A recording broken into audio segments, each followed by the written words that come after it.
feri Ataturk markuu jagada qabtay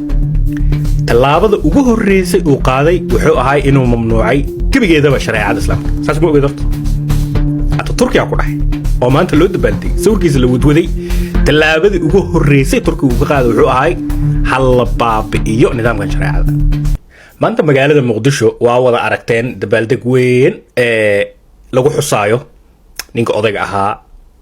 Mustafa Kemal Atatürk ama sidoo kale maanta May 19keeda sidoo kale loo yaqaano maalinka dhalinyarada Turkiga maadaama ninkii aas-aasay Turkigan maanta u jeedno ee loo yaqaanay Atatürk ama Mustafa Kemal Atatürk oo asaga aad ugu dhiirigelin jiray dhalinyarada inay kacaan in codkooda la maqlo iyo afaarahaas sida ujeedaan ra'iisul wasaarihii dhamaa ee dalka Soomaaliya ayaa sawirkiisa loo soo bandhigay oo dhinac ka hayo dhowl cadeynta sportiga kubadda cagta kale kubadda kolayga kale arag baad aad loo dabaaldegay magaalada Muqdisho maadaama awlalooni Turkiga su'aasha isweydiinta mudana waxay tahay ladies and gentlemen maxaa ka taqaanaa taariikhda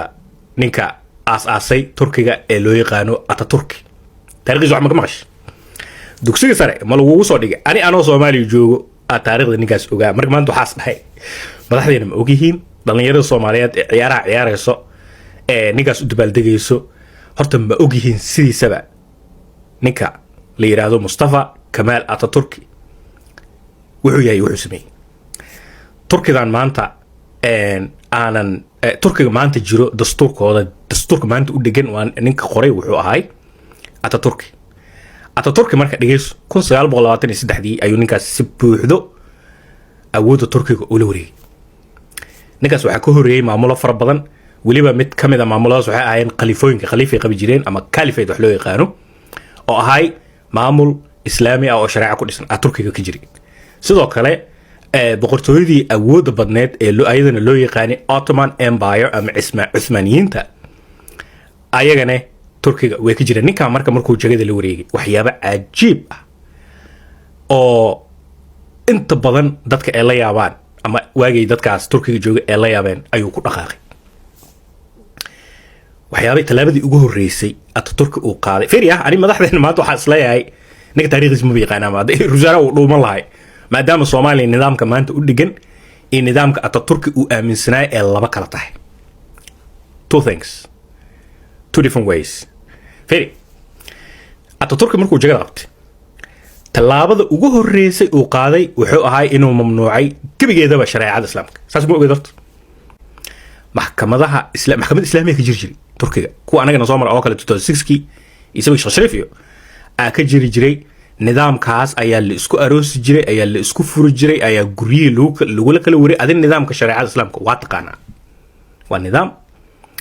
diinta ku qoran waa wada taqaan gabigeena wadiid Atatürk wuxuu dhahay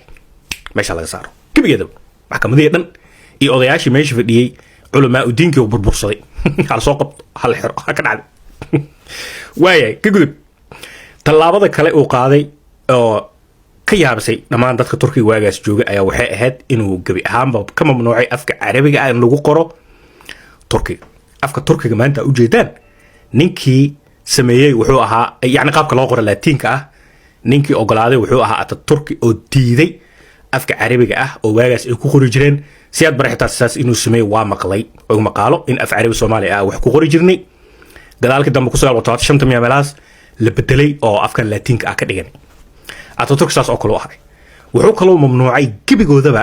dugsiyada Quraanka Kariimka lagu baranayay Atatürk wuu mamnuucay gabigooda wuxuu dhahay waa mamnuuc intaas oo dhan waxa kaaga daran hadaba yaabaneed aslayd war Turkiga waa dul dhalada aslayd isku dastuurka markuu gabagaba maraayo Atatürk wuxuu yiri nimayahow nidaamkan furiinka iyo guurka ee dadka Turkishka ee muslim ah waagaas wuxuu yiri nidaamka furiinka iyo guurka ka soo koobiyeeno Talyaaniga iyo Switzerland nidaam furteen ilan waagaas Turkiga waxa la isku guursan jiray nin soo taqaanin guurka dadka islaamka waa taqaanin dadka muslimiinta ah waa soo baxaysa qof culimo u imaanaysa qofkaas culimada ay ku meerinaayo dhac hoos meeshaas ku dhameynaysa waa nidaam diini ah Atatürk wuxuu yiri talyaaniga iyo switzerland aa ka doonano qishka wuxuu ahay waa baxaysaa xafiiska dowladda tegay aa iska soo guursanaysaa nin culamo ah iyo kana meheriyey iyo macalinkaa guriga inoogu imaaday iyo ma jirto ayuu yiri furooyinkana saas oo kale waxaa kaaga sii daran xuquuqda dumarka iyo nidaamka ilaahay uu soo dejiyey ee ahay sida wax loo qaybsado inheritance wax loo yaqaan dhaxalka